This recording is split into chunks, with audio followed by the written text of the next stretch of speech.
அனைவருக்கும் வணக்கம். தற்போது சூரிய வழிபாட்டு முறையும் ஞாயிற்றுக்கிழமை சிறப்புகளை பற்றி பார்ப்போம். குறிப்பாக சூரிய வழிபாடு என்பது நாம் அனைவரும் தினந்தோறும் செய்யலாம். அதை யோக கலையில் பயிற்சி பெற்றவர்கள் சூரிய நமஸ்காரம் என்று முறையாக செய்வார்கள். அப்படி நம்மளுக்கு தெரியாவிட்டாலும் கூட நாம் தினந்தோறும் காலை 6 மணி முதல் 6:30 மணிக்குள்ளாக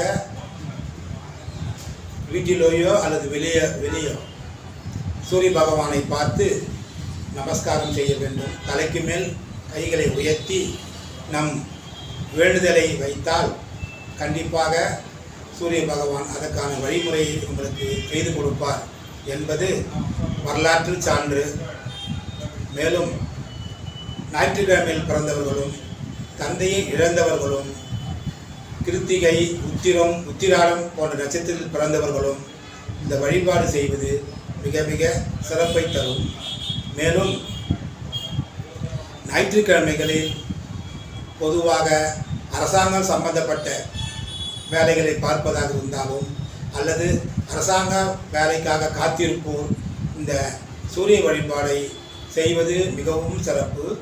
தினந்தோறும் செய்ய வாய்ப்பு இல்லாதவர்கள் கூட ஞாயிற்றுக்கிழமை வாரந்தோறும் ஞாயிற்றுக்கிழமை மட்டுமாவது காலை 6 மணி முதல் 6:30க்குள்ளாக சூரிய பகவானை வணங்கினால் மிகப்பெரிய வெற்றி கிடைக்கும் என்பது உண்மை.